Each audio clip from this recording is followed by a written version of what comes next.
How to dominate with the most boring defensive scheme ever.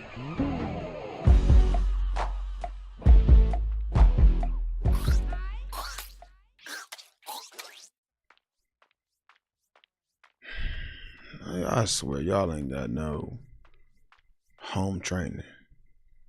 You'd think one of the NFL's best defenses would have the most complex, sophisticated, intricate defensive scheme in the league. No. But no. Statistically, it's the most boring. Instead of disguising coverages with safeties flying all around, wild blitz packages where the QB... No, so the Texans just have a rare defense like the Eagles had last year, where they can rush for and generate pressure. But all four guys can pass, rush, and run stop. That's rare. It's fucking rare. He doesn't know where pressure is coming from. Nope. The Texans just line up, no disguise, no blitz, no nothing, our guys versus your guys, and kick the absolute crap out of you for 60 minutes. Here you can see this graph put together by Cody Alexander over at matchquarters.com, where the Texans are rated a 1 out of 100 on their scheme diversity grade. This grade combines your blitz rates, coverage variability, and how many different personnel groupings you use. And we'll dive deeper into all this on how arguably the most dominant defense in the league rolls out the same X's and O's every single play. But before we do, I want to thank this week's sponsor, DraftKings. Shout out Walmart. Texans do not have a boring scheme because of a lack of coaching or ingenuity. It's because their players are flat out better than yours. So why use disguise? Why move guys all around to the snap, which could lead to communication breakdowns and blown coverages? Why send a crazy 5 or 6 man blitz to attack the quarterback, which could leave your secondary vulnerable if the offensive line picks it up? Let's do none of that and just let our elite pass rush front four rip through pass protection and our excellent cornerbacks, our excellent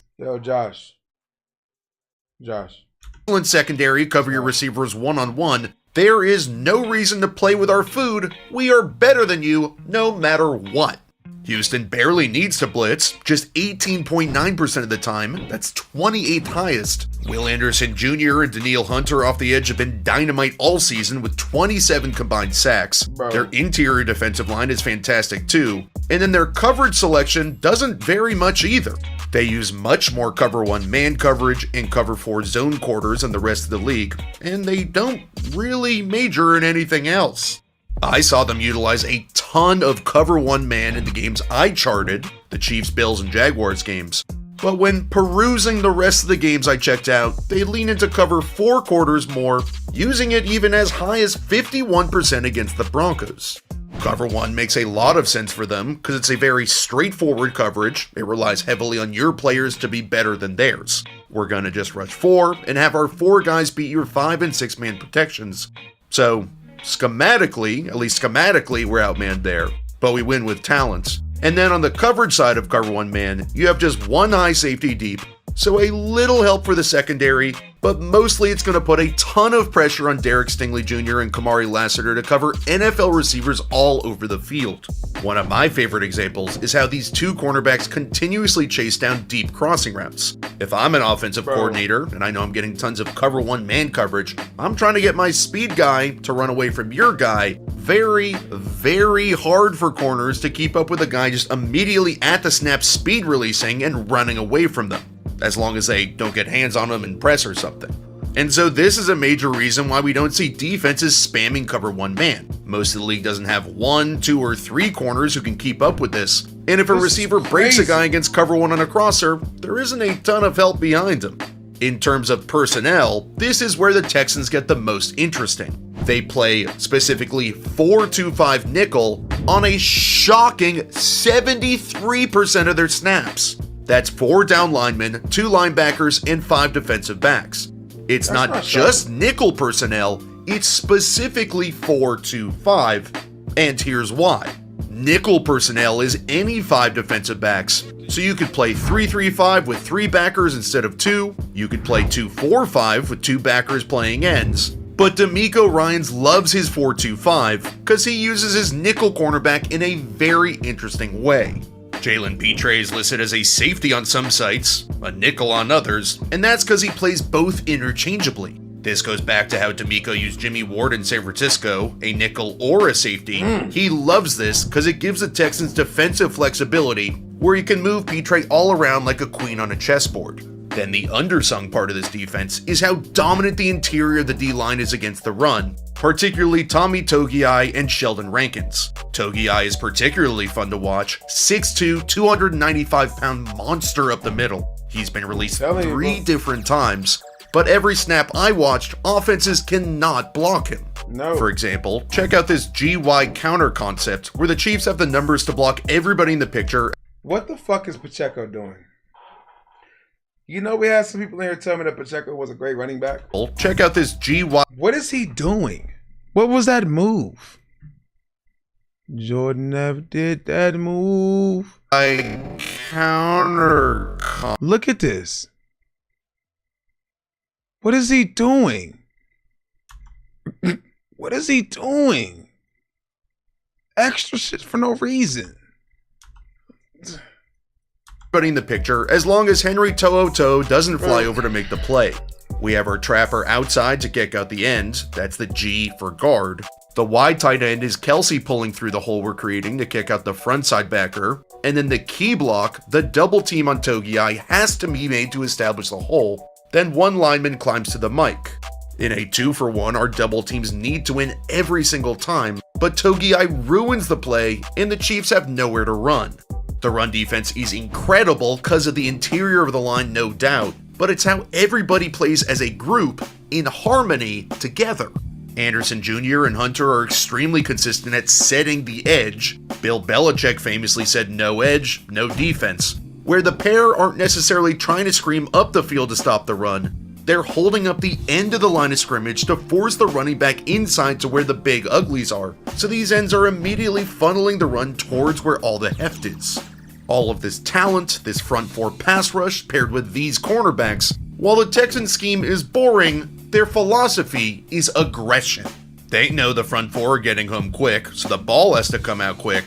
So they made a tweak to some of the cover 1 man concepts where their safeties are extra aggressive. While this is cover 1 man, the Texans often use their post safety, typically Kalen Bullock, to actually double a receiver going deep. Derek Stingley, Kamari Lassiter would get the advantage of helping cover 1 man, but the way the Texans play it, it's actually essentially cover 0 with no deep safeties, so the outside cornerbacks can't funnel the receivers towards anybody, which puts a ton of stress on them to perform. And they do.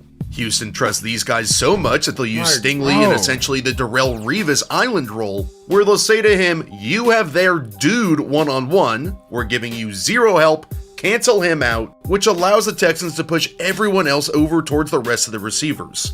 The Jags are trying to push 4 strong to really overload the Texans defense. They run this snag concept to create a lot of different options for Trevor Lawrence to choose from. While the Texans can push 6 to that side, overload the overload, the tight end actually comes free, but watch Bullock's closing speed and he runs him down.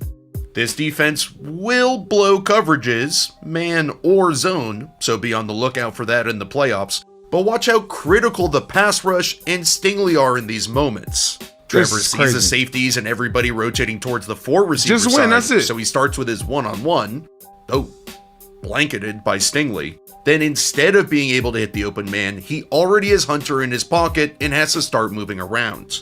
The Texans will also green dog blitz their defenders. This is an aggressive tactic for when a defender in man coverage sees his guy blocking, so he adds on to the pass rush.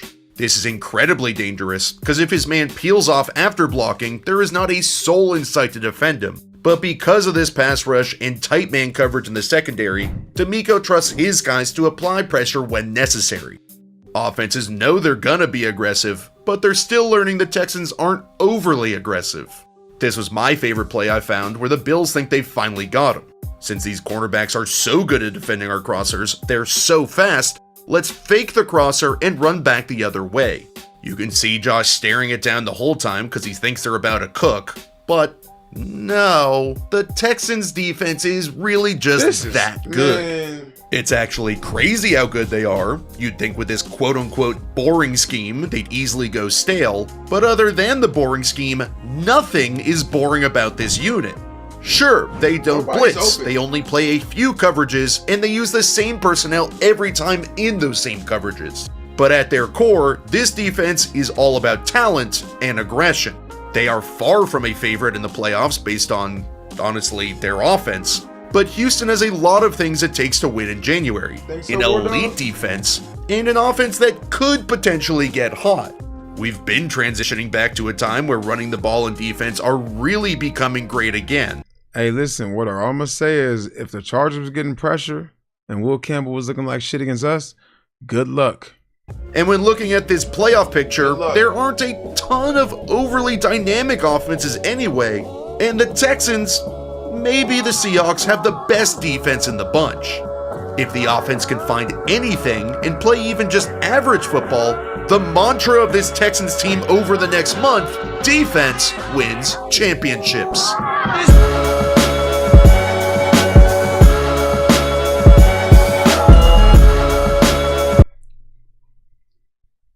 Texans are scary.